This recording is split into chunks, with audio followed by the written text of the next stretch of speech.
ଯାହାକୁ ଇଂରାଜୀରେ କୁହାଯାଏ ଡାଲ୍ଟନ୍ସ ଆଟମିକ୍ ଥିଓରି ବିଷୟରେ ପଢ଼ିବା। ଏ ଡାଲ୍ଟନ୍ ହେଉଛନ୍ତି ଇଂଲଣ୍ଡର ଜଣେ ସ୍କୁଲ ଶିକ୍ଷକ ଯେ ଏହି ପରମାଣୁ ତତ୍ତ୍ୱ ବା ଆଟମିକ୍ ଥିଓରି ଦେଇଥିଲେ।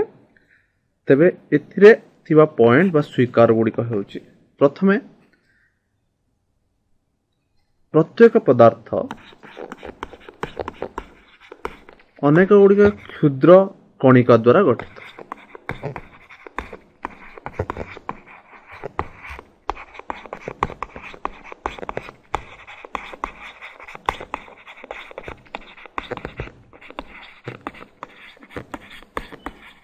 ଯାହାକୁ ଆମେ ପରମାଣୁ ବୋଲି କହିଥାଉ। ଆଉ ଏଇ ଯୋଉ ପରମାଣୁ ତାହା ଅବିଭାଜ୍ୟ। ତା ଅର୍ଥ ତାହାକୁ ଆଉ ପୁଣି ଭାଙ୍ଗି ଆହୁରି ଛୋଟ କଣିକା କରାଯାଇପାରିବ, ଯାହାକୁ ଆମେ କହିପାରିବା ତାହାର ଆଉ ସୃଷ୍ଟି କରାଯାଇପାରିବ ନାହିଁ।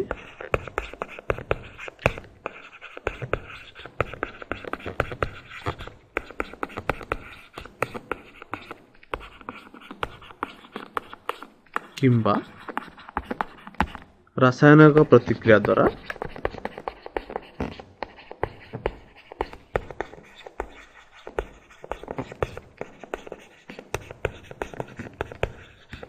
ଏହାର ବିନାଶ କରାଯାଇପାରିବ ନାହିଁ। ତାପରେ ତୃତୀୟ ପଏଣ୍ଟ ହେଉଛି କୌଣସି ଏକ ମୌଳିକର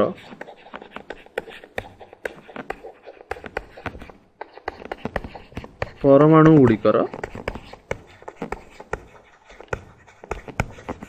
ବସ୍ତୁତ୍ୱ ଓ ରାସାୟନିକ ଧର୍ମ ସମାନ।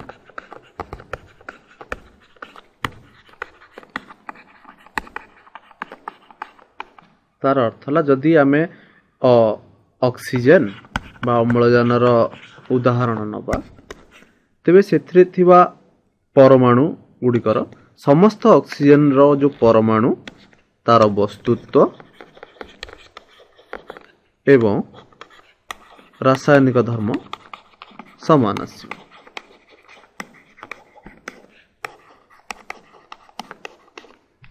ଗୋଟିଏ ମୌଳିକର ବସ୍ତୁତ୍ୱ ରାସାୟନିକ ଧର୍ମ ସମାନ ଥିବା ବେଳେ ବିଭିନ୍ନ ପ୍ରକାର ମୌଳିକର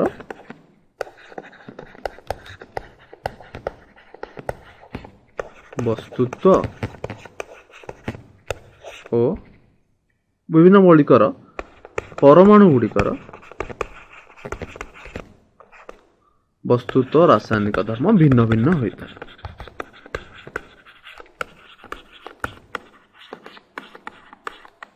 ଏବଂ ପଞ୍ଚମ ପଏଣ୍ଟ ହେଉଛି, ଏହି ମୌଳିକର ପରମାଣୁ ଗୁଡ଼ିକ ଛୋଟ ପୂର୍ଣ୍ଣ ସଂଖ୍ୟା, ଯାହାକୁ ଆମେ ଇଂରାଜୀରେ କହିବା ସ୍ମଲ୍ ହୋଲ୍ ନମ୍ବର୍ସ,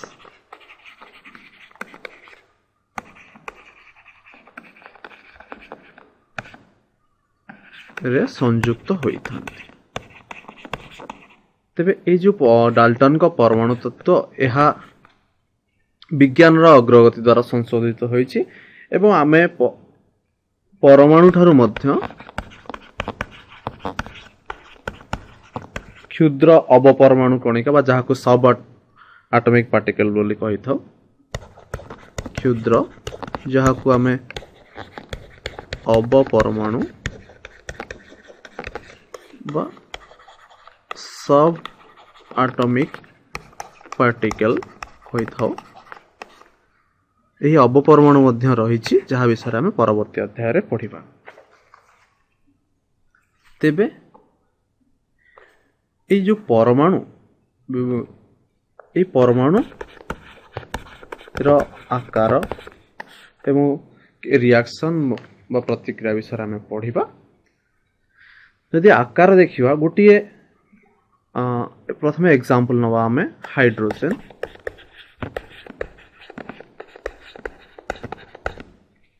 বা ଯାହାକୁ ଓଡ଼ିଆରେ କୁହାଯାଏ ଉଦ୍ଜାନ। परमाणुर आमे वस्तुत्व देखिबा तार सॉरी व्यासार्ध देखिबा तार व्यासार्ध होची 10⁻⁻10 मीटर।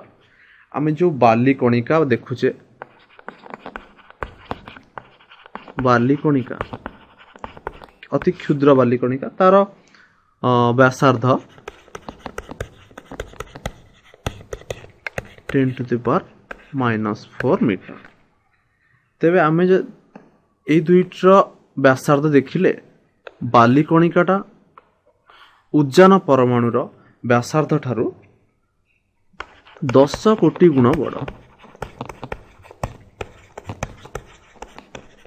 तेबे एथिरु तुम माने अनुमान करि परिबो जे परमाणु गुड़िक केते क्षुद्र, किंतु ताकू आमे वैज्ञानिक पद्धति द्वारा तार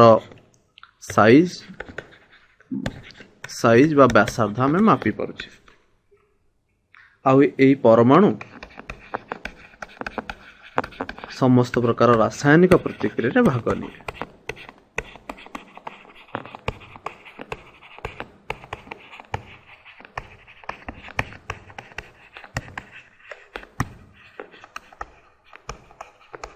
एवं এই परमाणु गुड़िक परस्पर सहित संयुक्त होई विभिन्न प्रकार पदार्थ गठन करते। तेबे आमे जो विभिन्न प्रकार मौलिक यथा एग्जाम उदाहरण स्वरूप हाइड्रोजन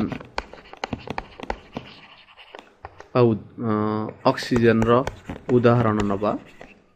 तेबे आमे ई सब हाइड्रोजन रो परमाणु एवं ऑक्सीजन रो परमाणु को ता भितर केमिति प्रभेद देखबा। तेणु आमे से गुडी को गोटे गोटे के प्रतीक हिसाब रे लिखि परिबा बा सिंबल हिसाब रे लिखि।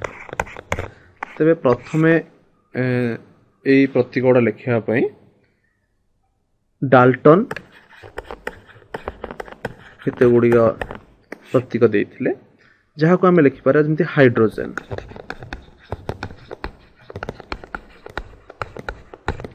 ताकू गोटे ताकू एई परि भाव रे आमे लिखि परिबा, किंबा कार्बन ताकू टोटल गोटे ए वाला फुल ब्लैक सर्कल भाव रे आमे लिखि परिबा, किंबा फॉस्फोरस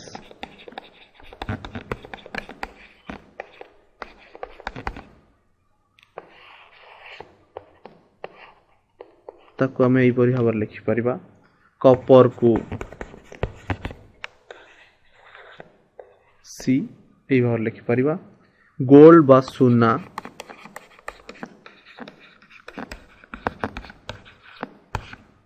गोल्ड को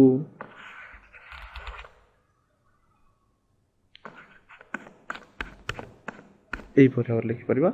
सल्फर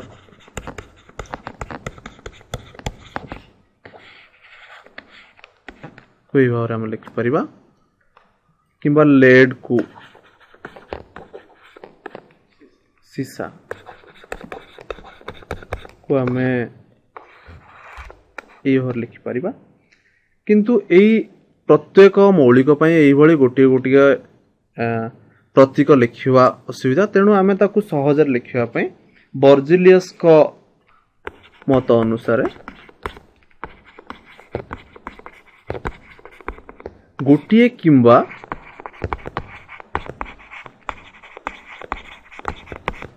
दुईटी अक्षर नहीं मौलिकर नामकरण करि परिबा।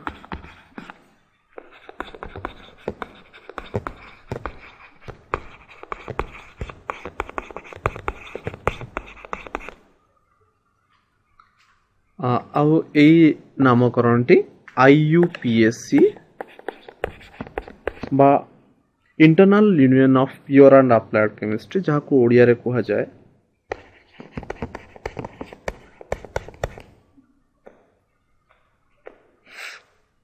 आंतर्जातिक विशुद्ध ओ प्रयोगात्मक रसायन संघ द्वारा अनुमोदित होता है। जेमती आमे गो एग्जांपल नबा कपर कपर ये जो शब्दटी तार फॉर्मूला का Cu जहाँ क्यूप्रस रु आसी सेमिति आमे हाइड्रोजन तक हमें H भाव लिखि परिबा ऑक्सीजन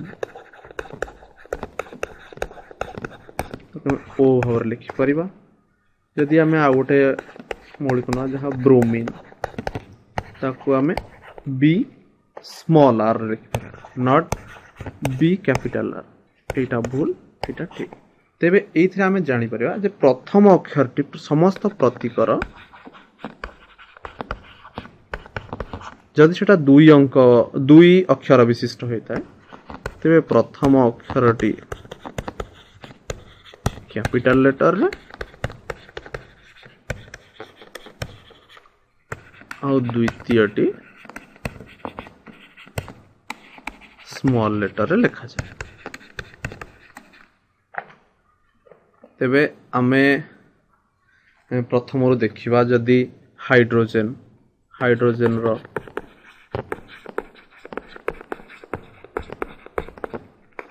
H हीलियम रो जदि एग्जांपल नबा तबे हेटा He लिथियम Li एही परिया में हम लिखि परिबा। तेबे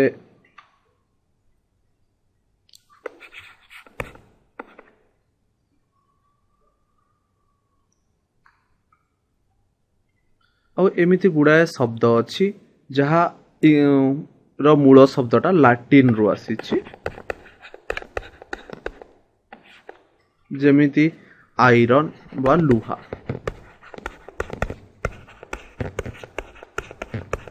तार प्रतीक होछि Fe जहाँ लाटिन शब्द फेरम रु आसीछि किंबा आमे यदि सोडियम रो एग्जांपल नबा तार प्रतीक होछि Na जोटा नेट्रियम रु आसीछि लाटिन शब्द नेट्रियम रु आसीछि किंबा पोटासियम यार प्रतीक होछि के सेटा लाटिन शब्द केलियम रु आसीछि। एही परि भाबरे आमे समस्त प्रकार मौलिकर प्रतीक लिखि परिबा एटा तुमे बहिरु देखि परिबो। तेबे आमे जो प्रतीक बा केमिकल सिंबल गुडी को ए टेबल रु देखि परिबा। प्रथम एग्जांपल नबा कार्बन जहाँ को C भाव लिखा जाए फ्लोरीन को F हाइड्रोजन को H आयोडीन को I नाइट्रोजन N ऑक्सीजन को O phosphorus P potassium K जोटा को केलियम बोली जे सल्फर रु S यूरानियम रु U सेमते एल्युमिनियम ए प्रथमे आमे जोडा देखला सेगुडा को एक अक्षर विशिष्ट आउ एबे जहाँ देखिबा सेडा होचे दुई अक्षर विशिष्ट जहाँ प्रथम अक्षरटी कैपिटल लेटर और द्वितीय अक्षर स्मॉल लेटर हम लिख परिबा जेमति एल्युमिनियम को Al bromine Br calcium Ca chromium को Cr कॉपर Cu जहाँ की क्यूप्रस रु आसीछि क्यूप्रस बा क्यूप्रियम लाटिन वर्ड होछि क्यूप्रियम गोल्ड Au जोटा लाटिन शब्द अरम रु आसीछि हीलियम He आयरन Fe जहाँ को फेरम रु लाटिन शब्द फेरम रु आसीछि लेड Pb जहाँ को प्लम्बम रु आसीछि मैग्नीशियम को Mg बोली कहा जाए। तेबे आज आमे देखिले परमाणु कौन डाल्टन का परमाणु तत्व विषय जानिले एवं ताकु नै परमाणु को किपरि डाल्टनଙ୍କ तत्व द्वारा लिखिपारिबा एवं बर्जिलियसଙ୍କ तत्व द्वारा देखिपारिबा आ जो ना गुड़िक IUPAC द्वारा अप्रूव होइछि से ना गुड़िक देखिले आउ केमिति गोटे मौलिकर केमिकल सिंबल बा प्रतीक लिखिपारिबा देखिले आ किपरि ताहाकू गोटे अक्षर बा दुईटा अक्षर द्वारा लिखिपारिबा देखिले।